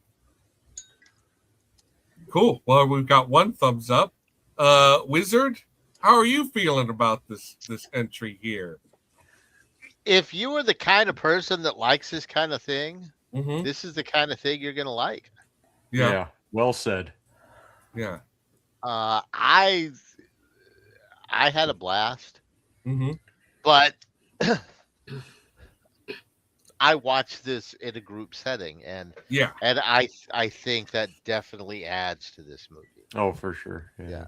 This is a movie that needs to be watched with friends. Mm-hmm. You want to have a good time, get a little high, drink a couple beers, have a lot of fun with Rutger Hauer. Yeah, I mean that's we were talking a lot about Rutger Hauer, like that whole marathon. He was like on just the Rutger love. It was on everyone's mind immediately the whole time. It's great, and there's a lot to love about Rutger Hauer. He really knew how to have fun on camera. He makes a bad movie fun to watch. Mm-hmm. Yeah. Just because he's in it.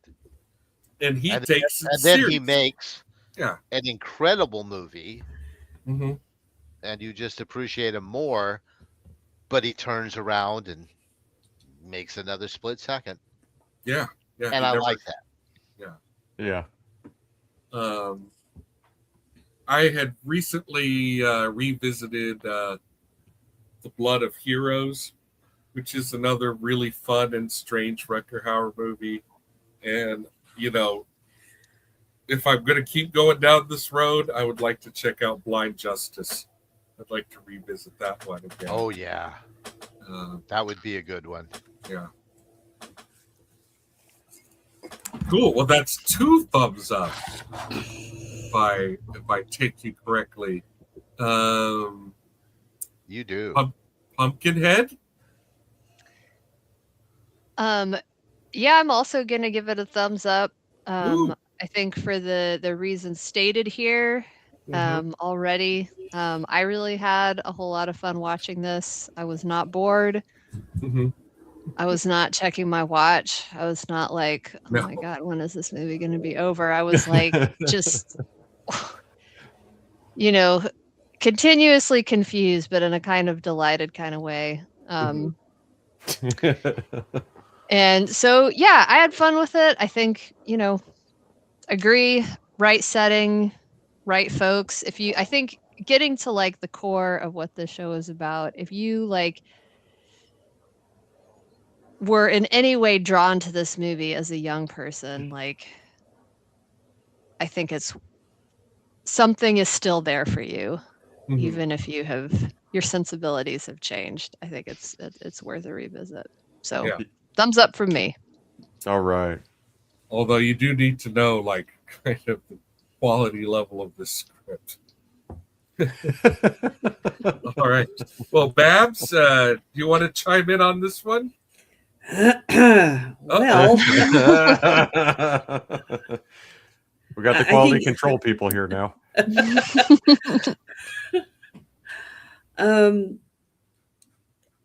Yeah, you guys all make really excellent points.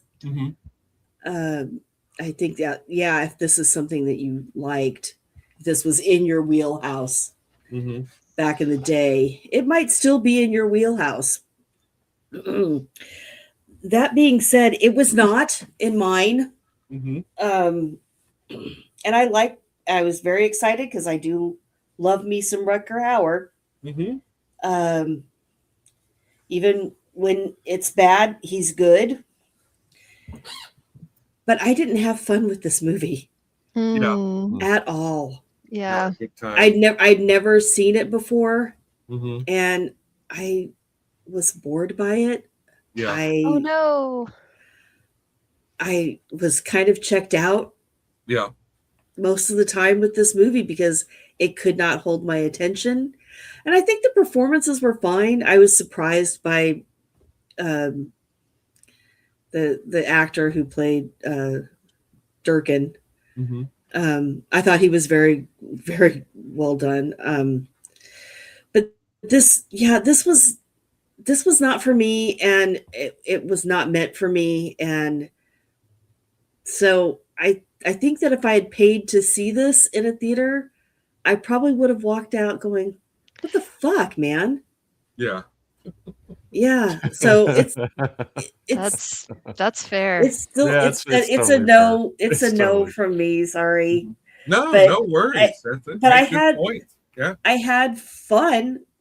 I always have, even when the movie is not great, I always have fun talking about it with you guys. But kind of makes it better. Making this a movie that you can make fun of, sure, that's a thumbs up because it's easy to make fun of this. Oh yeah. But if you're just going back as a pure-hearted individual to go back and rewatch this,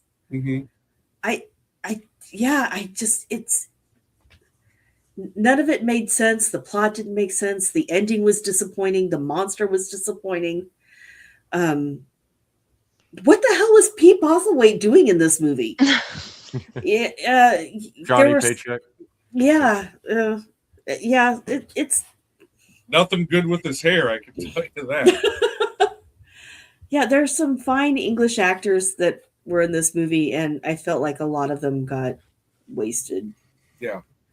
Performance-wise, but otherwise, yeah, it's I'm so sorry. But it's a no. It's a no from me. Never apologize. And maybe one of the reasons why some of these guys are in this movie is that there was a filmmaking slump in England all around. Well, then it's Pete Paycheck. Yeah, so for a couple weeks there was no other show in town. This was the only movie being made in England. Oh, they had high hopes for Split Second. Yeah.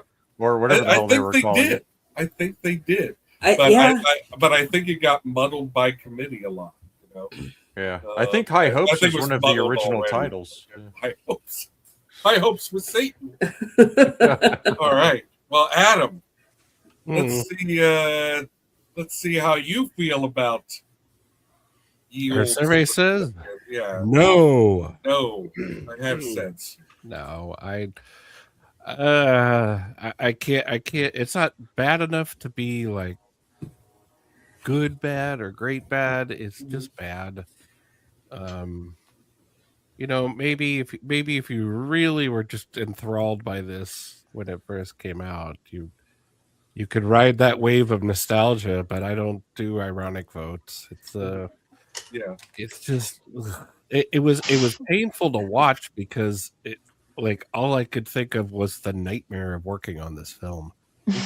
Everyone looks miserable. Oh my god. No one knows what's happening. Everyone is just like 3 weeks of night shoots on a tiny budget, and it shot horribly. It just doesn't make any sense, and not in a fun way.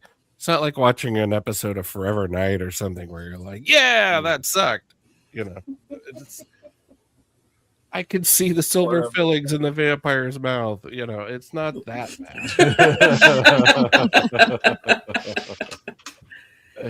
It's just a mess. And, God bless Rutger Hauer and everyone else that phoned it in here. But, it just didn't come together. I don't think you're missing anything by giving a pass on this one.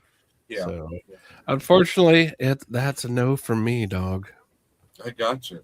Well, that makes total sense, and I was actually pretty on the fence, but I will let y'all know there's not going to be a tie this time.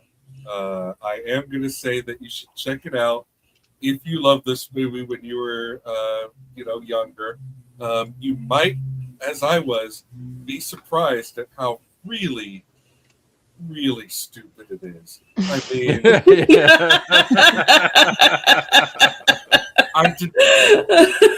I didn't expect Shakespeare. I thought I was giving it a lot of leeway going in, but it just kept taking and taking. I relate to that experience. I was like, oh, I know this is just like it's kind of dumb B movie. And I'm like, oh, it's a little worse than I remember. It is a worse movie you remember, but I don't think your memory will be destroyed by it. And no. And I do think there's, like when it's all said and done, there are some things in there that do keep it going. I still think it's entertaining. Yeah, it's entertaining. That's really what I thought. And I have to echo the sentiment that the more people, the more the merrier. If you're going in, no one's going to shush you or heckling it. Shush you. If you have no one shushing you for making a little fun of it, because holy shit. Yeah, I will say this is a decent choice for a party film. Yeah. Yes. Not bad. When you're not really just focused on it. That's acceptable. Yeah. There's definitely a chance that you may be disappointed by just how bad it is, because it really is all over the place. But I think it's interesting, and I think it's probably going to be true enough to your memories that you're going to be okay. I came real close to saying okay to The Shadow, but it's almost like it's different in that regard, because The Shadow is a very well funded and very well sold movie that really isn't that much smarter than this film. So that's why I gave Shadow his thumbs down, and I was like, there's real potential for Shadow to break your heart. What was the final vote on The Shadow? We gave it mostly a thumbs up. Oh, it's okay. Yeah, 4 out of 6. Yeah, 4 to. Yeah, exactly. Yeah, but I was one of the dissenters. I would say that this and The Shadow are no more effective than one another. But right.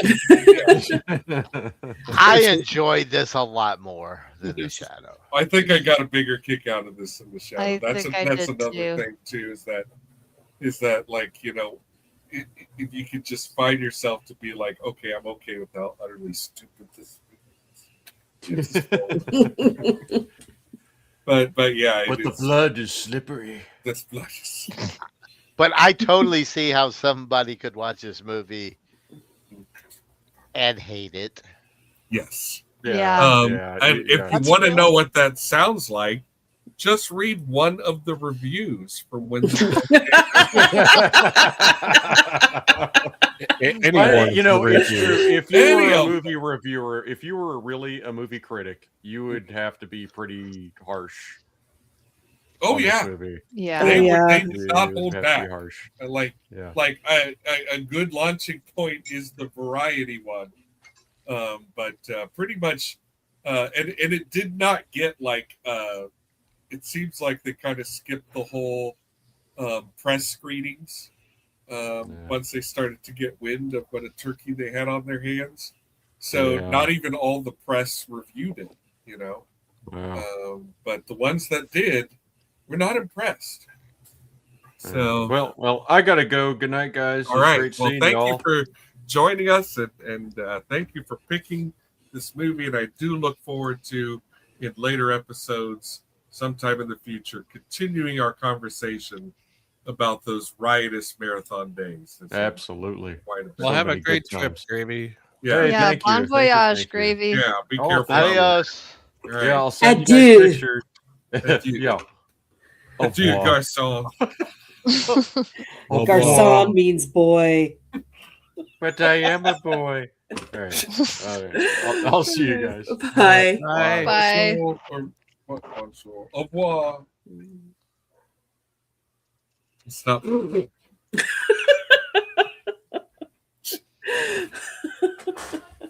I forget I'm not the only one who can do that, so I can get surprised by them too. Just a reminder. All right, well, we've got to pick a movie, and a little bird told me it's Bab's turn. Be nice to Barbara. It's Be Nice to Barbara time. You got to be nice to Barbara.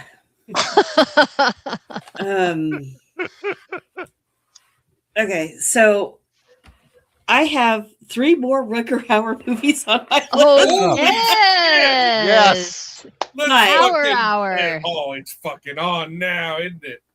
But I also have a slew more. Mhm. I have an A tier and a B tier, or I have my 3 Rutger Hauers. I'll let you choose from A or B or. Hey. Rutger Hauer. I'm feeling Rutger Hauer. Are we feeling honestly. Rutger Oh my Hauer? God, Are we feeling another week of Rutger? Keep Fuck going yeah. in that direction. I love it. Then I've got 3 choices for you. And one is one that I've already talked about before, which is Lady Hawk Mm-hmm. Yeah. with Matthew Broderick, Michelle And Pfeiffer, and Rutger Michelle Hauer. Pfeiffer, yeah. And there's like, it's like a adult fantasy. Mhm. Yeah. The second one, Laura mentioned earlier, it's Buffy the Vampire Slayer. Whoa! It's the film, not Paul the Rubens. television, with Paul Rubens When was the Or- last time? When We'll was the watch last that time you movie seen that? anytime. in the theater. In the theater. Oh my god, Wow. really? Yeah. Wow. And I was a in the theater. huge fan of the show. But I did see the movie first in the theater. And of course, and I have the one that Gravy mentioned, which is The Hitcher. Wow. I haven't seen it in forever. I don't know how well it would hold up, but those are my 3 Rutger Hauer choices. Wow. So, Wow. wow. Wow. I don't know what to say. Hard choice. Yeah, that is Yeah. a hard choice. Let's see.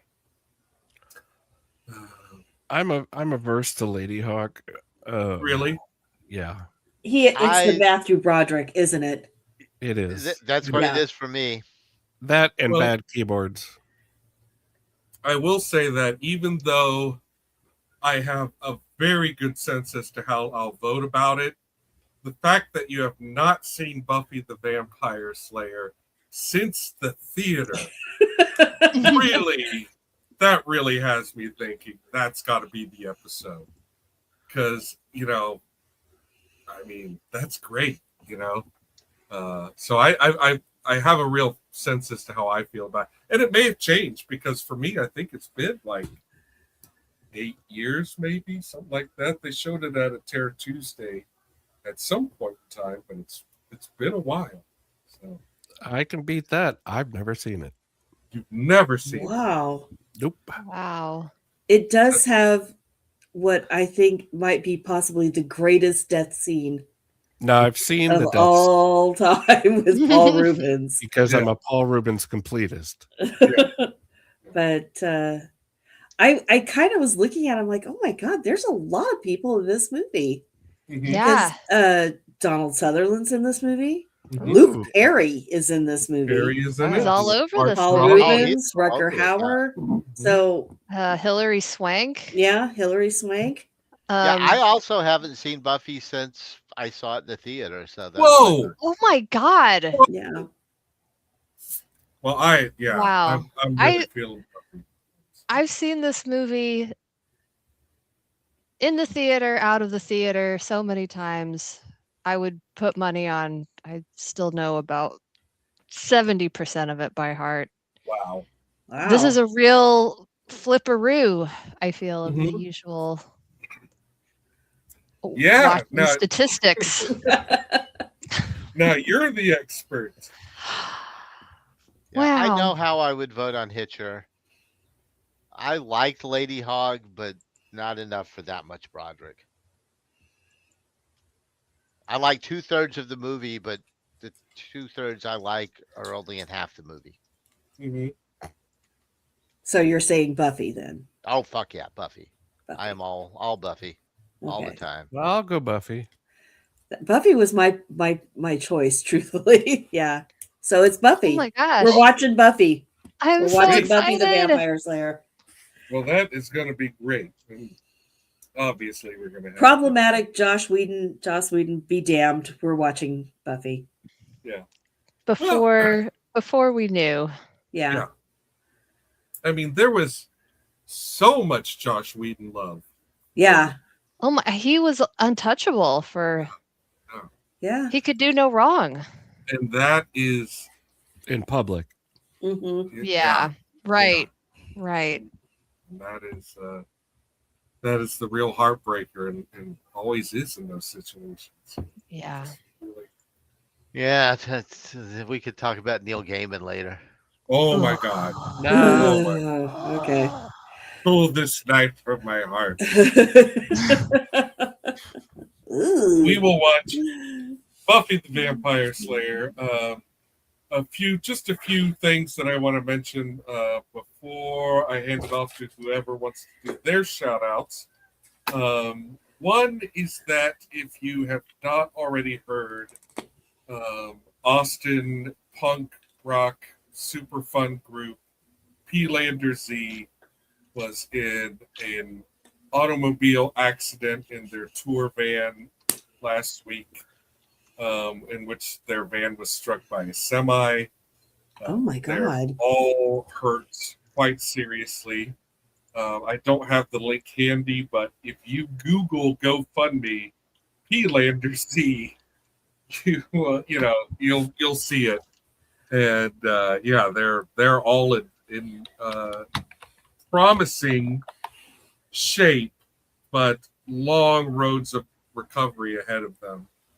And just today I saw the picture of the van and the truck, and it was horrifying.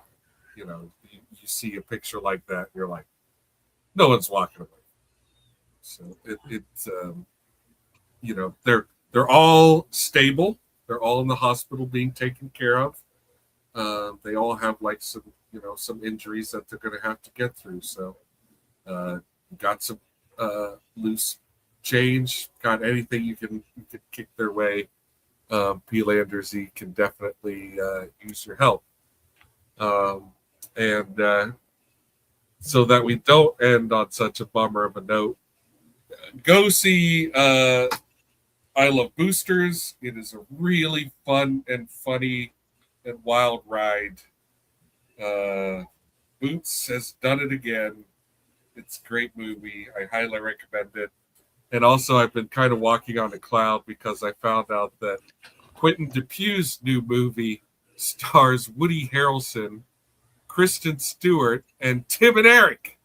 So I feel like, and it was at Cannes this year, and I feel like I have a potential favorite movie that it exists. I just haven't seen it yet, But I'm super jazzed about that. So, some things to talk about. Anyway,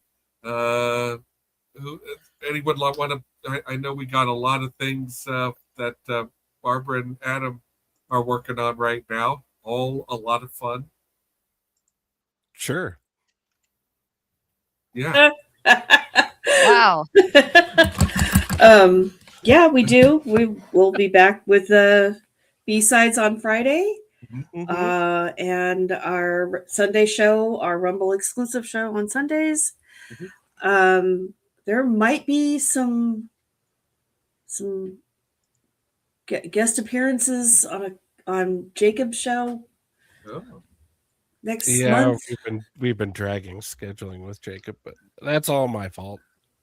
I sent him something, so but it's up to you whether or not you can look at it. You look at it later, but so maybe something next month. I don't know. We'll see. Right now, I'm just trying to get through the end of the school year. Oh my gosh. When are you done? Friday to Friday. The light is there. Make it. Yeah. The light is there. Oh, are you going to have margaritas on B-sides? On Friday? Yeah. I don't know. I'll probably be. Don't we always? Yeah, I'll probably have something. I'll definitely be having something. But man, I'm so far behind on everything that has to get done, and because kids won't stop coming in and being sick on me. Gross. But yeah, we'll figure it out. And for the truly hardcore, I've been intermittently streaming PBA Bowling 2021 live on the PlayStation 4. Wow. And it is as gripping as you could fucking imagine. I mean, it is really something to sit and watch someone else play video bowling. It is. Have you unlocked characters?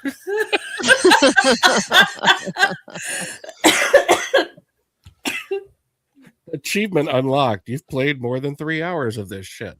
You upgrade your you get your balls upgraded, yeah. Get better shoes? No shoes in the pro shop. There are all made equal. A number of oil patterns, some of which I'm not very fond of. I'm really annoyed with the default oil pattern. But yeah, it's pretty great stuff. This is drama, and I'm probably gonna put a couple hours of it down on Rumble tonight after the show. Holy cow! Finish out our obligations for the creator program, we've almost hit 500 watch hours for the month. Oh, which is kind of awesome. I checked earlier today and we were at 466.6. Oh wow! So that would be enormous, and that's how we get paid. So follow us over on Rumble there. Yep. Check out some bowling. It's pretty great tonight. It's riveting. Yeah. Oh man.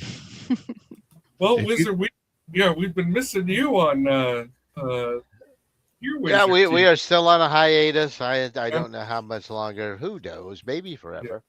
Oh. Well, I know JB's doing some different stuff, but yeah. But I will plug, if you have access to BBC in some form or fashion, a recent series called Small Profits that features Michael Palin in a supporting role. Neat. It's about an old guy who works at whatever the British version of Home Depot is. Likes to troll customers. Oh my God. And is growing homunculi in his garden shed to help him locate his missing girlfriend. Wow. Wow. That all checks out. That sounds fascinating. It's really good. Yeah. I like Michael Palin. Yeah. Always have, man. He's like, you know, the one that came away quieter than the rest, really, you know, but just stayed very true and brilliant. And did some brilliant little things. Yeah. That you could tell he was doing because he wanted to do them. Yeah. Yeah, I loved his like that little travel series that he did, Pole to Pole, or he did one where he like traveled. He did the whole circumnavigation thing, and then he did one that was like from North Pole to South Pole and everything in between. It was very interesting, very fun. Yeah, he's so fun to listen to. Yeah. That was back in the day, too. That was a long time ago. And then he did A Fish Called Wanda. Yeah. That's on my list. Because I haven't seen that in a really long time either. Oh, I know how I vote, but I'd watch it again anyway. Okay. Yeah, it's been a long time since and I'm honestly not sure how I vote. Oh, yeah, I don't know how I would feel about it either. There's some things that I remember, but we'll see. It might come back around. Yeah, there's real potential for it not to have aged too well. So. Yeah.